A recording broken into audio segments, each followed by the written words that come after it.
ओम शांति। आज 22 जुलाई 2020 है और हम सभी ने बाबा के साकार रूप से चले हुए मधुर महावाक्य सुने होंगे। आज की मुरली का और अधिक स्पष्टीकरण देने के लिए हमारे साथ हैं आदरणीय आशा दीदी। ओम शांति दीदी। ओम शांति। बाबा ने कहा, मीठे बच्चे, तुम बहुत रॉयल स्टूडेंट हो। तुम्हें बाप, टीचर और सद्गुरु की याद में रहना है, अलौकिक खिदमत करनी है। कितना आनंद आता है जब बाबा हम बच्चों को कहते तो बड़े रॉयल स्टूडेंट हो। आप देखिए, इस दुनिया में भी जिस कॉलेज में पुराने समय के प्रिंस प्रिंसेस पढ़ते हैं, क्या उनको नशा होता है। आज भी हमारे देश में ऐसे स्कूल्स और ऐसे कॉलेजेस हैं जहाँ पर कि रॉयल फैमिलीज़ के बच्चे पढ़ते हैं। बाबा हम बच्चों को कितना ऊंची निगाह से देखते हैं और हम बच्चों को कहते हैं कि तुम नंबर 1 रॉयल इसलिए हो कि तुम मेरे बच्चे हो। परमात्मा के बच्चों से बढ़कर तो और कोई रॉयल्टी नहीं हो सकती। सतयुग में देवी देवताओं के होंगे। नंबर 2 कैटेगरी है। फर्स्ट कैटेगरी तो बाबा के है ना। तो रॉयल स्टूडेंट तुम मेरे हो, नंबर 1। नंबर 2, मैं तुमको रॉयल पढ़ाई पढ़ाता हूँ। मैं तुमको प्रजा या दास दासी बनने के लिए नहीं पढ़ाता हूँ, रॉयल पढ़ाता हूँ, जिससे तुम राजाई पद की प्राप्ति करो। तीसरा, तुमको कितने प्यार से रॉयल्टी से पढ़ाता हूँ। कभी बाबा नाराज नहीं होते, कभी बाबा हम बच्चों को गुस्सा नहीं करते, कितने प्यार से पढ़ाते हैं। हम कितने भी डल बुद्धि थे, मोटी बुद्धि थे, लेकिन बाबा ने प्यार करके रॉयल्टी से अपना बना करके बाबा ने हमको पढ़ाया है। और फिर बाबा कितने रॉयल मैनर्स हमें सिखाते हैं। दुनिया की कितनी बड़ी से बड़ी रॉयल फैमिली हो, लेकिन जो रॉयल्टी के मैनर्स बाबा सिखाते हैं और कोई नहीं सिखाता। इसे बाबा कहते हैं तुम बड़े रॉयल स्टूडेंट हो। तो जो रॉयल स्टूडेंट होता है उसका होलिस्टिक विकास होता है। तो बाबा कहते तुमको ये रॉयल्टी से क्या करना है, अलौकिक सेवा करनी है। लौकिक करने वाले बहुत हैं, लेकिन अलौकिक करने वाले तुम मेरे रॉयल स्टूडेंट हो। प्रश्न है कि जो अपने आप को बेहद का पाठधारी समझकर चलते हैं, उनकी निशानी सुनाओ। उनकी बुद्धि में कोई भी सूक्ष्म व स्थूल देहधारी की याद नहीं होगी। वो एक बाप को और शांति धाम घर को याद करते रहेंगे, क्योंकि बलिहारी एक की है। जैसे बाप सारी दुनिया की खिदमत करते हैं, पतितों को पावन बनाते हैं, ऐसे बच्चे भी बाप समान खिदमतदार बन जाते हैं। सेवा क्या होती है, खिदमत क्या होती है, वो भी बाबा हमको समझाते हैं। और आप देखिए, कहीं दुनिया में इसका सब्जेक्ट होता है क्या? बाबा ने सेवा को भी हमको एक सब्जेक्ट बना करके पढ़ाया है कि तुम्हारा 4था नंबर का सब्जेक्ट है और इसको कैसे तुमको सेवा करनी है, खिदमत करनी है, वो बाबा बताते हैं। खिदमत किसकी करनी है? आत्मा की। और प्रकार की खिदमत तो कई लोग करते हैं, लेकिन जो चीज़ छूटी है वो मेरे रॉयल स्टूडेंट ही वो खिदमत कर सकते हैं, रॉयल बच्चे ही कर सकते हैं, दूसरा कोई नहीं कर सकता। बाबा ने कहा कि तुम बच्चों को बहुत खुशी रहनी चाहिए, तुम स्टूडेंट भी रॉयल हो। बाबा ने कहा कि प्रजा हमें नशा चढ़ना चाहिए, इस बात का नशा होना चाहिए हम कितने रॉयल स्टूडेंट हैं। अगर इसी एक स्वमान को हम अपनी बुद्धि में ले लें हमारा सारा नज़रिया बदल जाएगा, पर्सनैलिटी बदल जाएगी।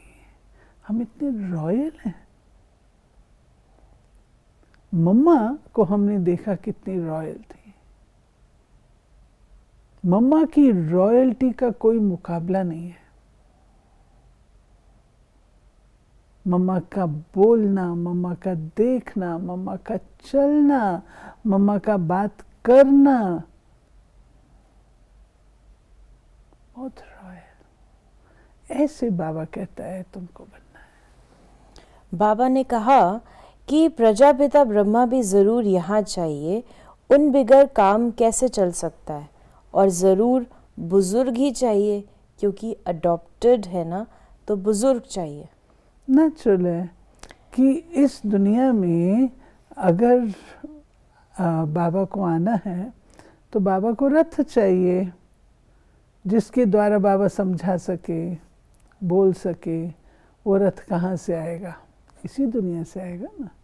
तो बाबा उन्हें अडॉप्ट करते हैं। और किसको अडॉप्ट करते हैं? कोई यूथ को नहीं करते, कोई कन्या को नहीं करते, परंतु बाबा अडॉप्ट करते हैं बुजुर्ग जो कि अनुभवी है, जिसको अपने व्यापार का भी अनुभव है, जिसको अपने गृहस्थ का भी अनुभव है और जिसको आध्यात्म का भी अनुभव है।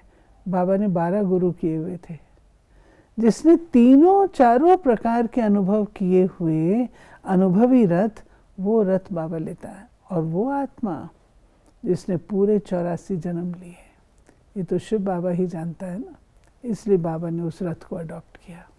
बलिहारी है ही एक की, उनको ही प्रभु ईश्वर कहते हैं।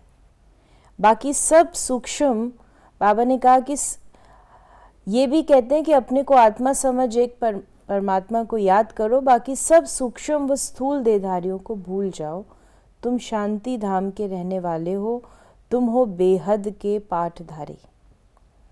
ईश्वरीय खिदमतदार ठहरे ना, बाप भी आए हैं खिदमत करने, पतितों को पावन बनाने की खिदमत करते हैं। असली खिदमत यही है कि पतित आत्माओं को पावन बना दे। पतित किसको कहते हैं बाबा? जिसके अंदर 5 विकार है और 5 विकारों के कारण पाप कर्म किए हैं। उन पाप कर्मों का बोझ है, वो आत्मा पतित है। ऐसी आत्माओं को बदलना, विकारों को निकालना और साथ साथ जो उनके ऊपर पापों का बोझ है उससे उनको हल्का करना, ये कम बात नहीं है। कौन करता है? आज कोई व्यक्ति से आप दान ले लेंगे कि हम ये नहीं खाएंगे या वो नहीं खाएंगे या हम ये काम नहीं करेंगे, लेकिन 5 विकारों को छुड़वाना और फिर उनको पाप कर्मों से मुक्त करना, ये कार्य केवल और केवल परमात्मा कर सकता है। कोई हस्ती संसार में नहीं है जो किसी के पाप कर्मों का नाश कर सके। बाबा ने कहा, प्रिंस बनने की कथा नहीं कहते, सत्यनारायण की कथा कहते हैं। वो नारायण को अलग समझते हैं, परंतु नारायण की कोई जीवन कहानी तो है नहीं। बाबा ने स्पष्ट कहा है कि प्रिंस बनने की कथा नहीं है, सत्यनारायण की कथा है। क्यों? क्योंकि जो प्रिंस है, प्रिंस ही आगे चल कर के श्री कृष्ण श्री नारायण पद को प्राप्त करते हैं। तो श्री नारायण की कोई अलग कहानी नहीं है। उनका बाल्यकाल श्री कृष्ण का है, युवा काल श्री कृष्ण का है, राजगद्दी पर बैठने पर वो श्री नारायण कहलाते हैं। तो उनकी कोई सेपरेट कहानी नहीं है। और इधर प्रिंस की कथा नहीं कही जाएगी, सत्यनारायण की कहा, जो उनका फुल स्वरूप है, श्री कृष्ण का फुल स्वरूप है, मैक्सिमम फुल, जिसको हम कहते हैं कि सुखों से भरपूर और हर चीज़ से भरपूर, वो हमारा श्री नारायण पद है। बाबा ने कहा, मनुष्यों को भी पता पड़ेगा, तुम्हारा आवाज़ फैलता रहेगा, तुम ब्राह्मणों का अलौकिक धर्म है। फिर धर्म के बारे में बोला, श्रीमत पर अलौकिक सेवा में तत्पर रहना। बहुत सुंदर बाबा ने कहा है। सब बातें छोड़ दीजिए। बाबा ने कहा तुम्हारा धर्म क्या है, अलौकिक धर्म तुम्हारा क्या है? केवल श्रीमत पर चलना, इतना ही करो बस, और कुछ नहीं करो। इतना करो जो श्रीमत पर चलो। बाबा ने जो कहा कि अलौकिक सेवा में तत्पर रहना, यानी ईश्वरीय सेवा में तत्पर रहना, इसका भावार्थ है। हाँ जी। फिर बाबा ने कहा तुम्हारे जैसी अलौकिक सर्विस कोई कर न सके तो ऐसे कर्म में लग जाना चाहिए, इसमें ही बिजी रहना चाहिए। बाबा कहते हैं जब तुमको संगम युग का ज्ञान दे दिया और तुमको ये बता दिया, तो अब तुमको क्या करना है वो तो तुमको खुद समझना है। तो अलौकिक सर्विस जो है वो उस सेवा जैसी और कोई चीज़ नहीं है। तो उसमें अपने आप को सदा बिजी रखो। सदा बिजी रखोगे उसमें तो माया कभी नहीं आएगी। तुम बच्चों को कितना नशा रहना चाहिए और ऊंच ख्यालात होने चाहिए, रॉयल ख्यालात। और आज बाबा ने कहा कि तुम बाहर के कोई भी सुख को नहीं चाहते हो। इस समय तुमको बिल्कुल सिंपल रहना है। अभी तुम ससुर घर जाते हो, ये है पियर घर। संगम युग पर purity is beauty, simplicity is beauty. और जो व्यक्ति जितना सिंपल होता है उतना शक्तिशाली होता है। क्यों? उसकी सब शक्तियां उसके साथ निहित होती हैं, वेस्ट नहीं है, कुछ एक्स्ट्रा कहीं जा नहीं रहा है। इसलिए बाबा कहते हैं सिंप्लिसिटी। और बाबा आकर के हमें सिंप्लिसिटी सिखाते हैं। और सिंप्लिसिटी बाबा के अनुसार क्या है? सच्चाई और सफाई, वो है सिंप्लिसिटी। क्योंकि जो आप अंदर है सो या बाहर है, कोई उसमें मिक्सचर नहीं है, कोई उसमें प्लस माइनस नहीं है। जो अंदर सो बाहर, वो है सिंप्लिसिटी।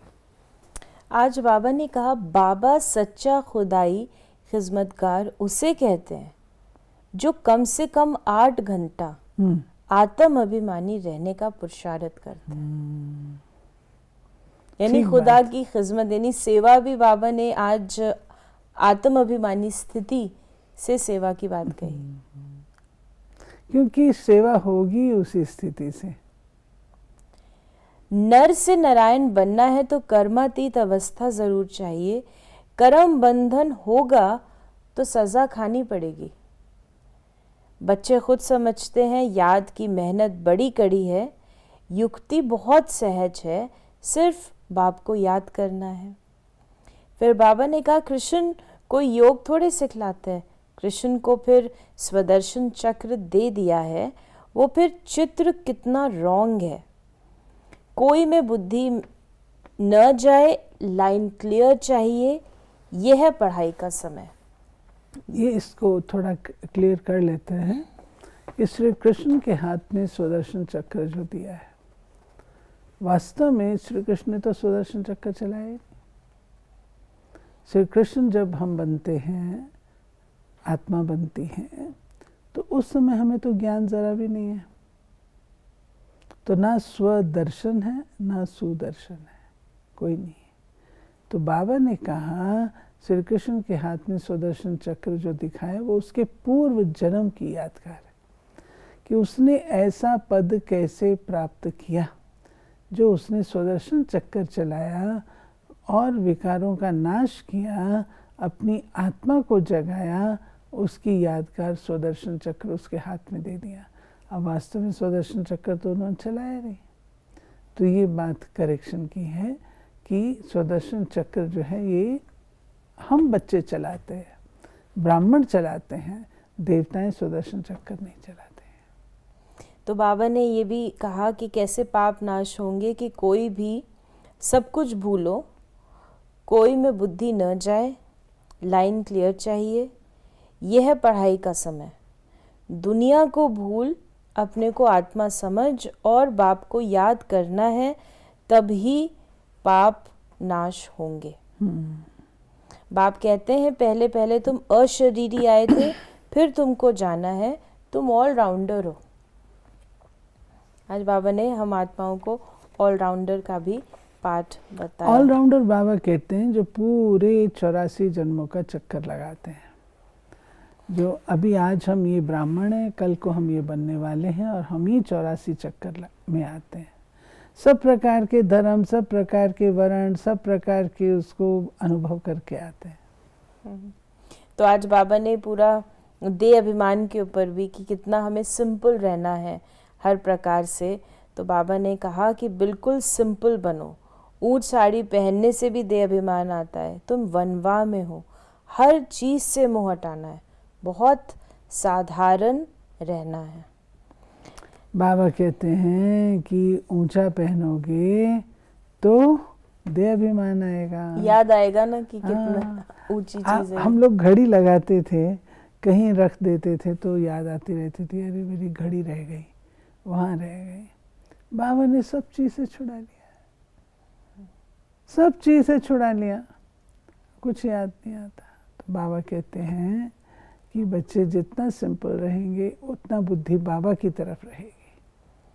आज का वरदान है सदा बेहद की स्थिति में स्थित रहने वाले, बंधन मुक्त, जीवन मुक्त भव। देह अभिमान हद की स्थिति है और देही अभिमानी बनना यह है बेहद की स्थिति। देह में आने से अनेक कर्म के बंधनों में हद में आना पड़ता है, लेकिन जब देही बन जाते हो तो ये सब बंधन खत्म हो जाते हैं। जैसे कहा जाता है बंधन मुक्त ही जीवन मुक्त है, ऐसे जो बेहद की स्थिति में स्थित रहते हैं वो दुनिया के वायुमंडल, वाइब्रेशन, तमोगुणी वृत्तियाँ, माया के वार, इन सब से मुक्त हो जाते हैं। इसको ही कहा जाता है जीवन मुक्त स्थिति, जिसका अनुभव संगम युग पर ही करना है। जीवन मुक्त उसको कहते हैं कि जो जीवन में रहते हुए हर प्रकार के बंधन से मुक्त है। तो वो हमारी अवस्था सतयुग में तो नहीं है, उसका अनुभव संगम पर ही करेंगे। सतयुग में वो हमारी स्थिति है, यहाँ हमको पुरुषार्थ और स्थिति दोनों का पता है, वहाँ पर ये नॉलेज नहीं है, नेचुरल रूप से जीवन मुक्त है। तो बाबा कहते हैं बेहद में रहो, बेहद में रहेंगे, बेहद अर्थात आत्म स्थिति। आत्म स्थिति में रहेंगे तो सब प्रकार के बंधनों से मुक्त होंगे, तो मुक्ति, जीवन मुक्ति का अनुभव कर सकेंगे। और स्लोगन है आज का, निश्चय बुद्धि की निशानी, निश्चित, विजयी और निश्चिंत। उनके पास व्यर्थ आ नहीं सकता। जिसका साथी है भगवान, अगर उसको पूर्ण रूप से निश्चय है कि मेरा कमांडर इन चीफ बाबा है, तो विजय निश्चित है। और विजय निश्चित तो निश्चिंत बैठे हैं कि अपना तो साथी बाबा है, अपने आप कराएगा। जो ऑर्डर देगा, धर्म का है ना, तुम्हारा धर्म है श्रीमत का पालन करना, जो श्रीमत देगा वो करेंगे। तो ये थे बाबा के आज के मधुर महावाक्यों का और अधिक स्पष्टीकरण। यदि आपके मन में भी कोई प्रश्न है तो आप अपने प्रश्नों को हम तक अवश्य पहुँचाएँ। ओम शांति।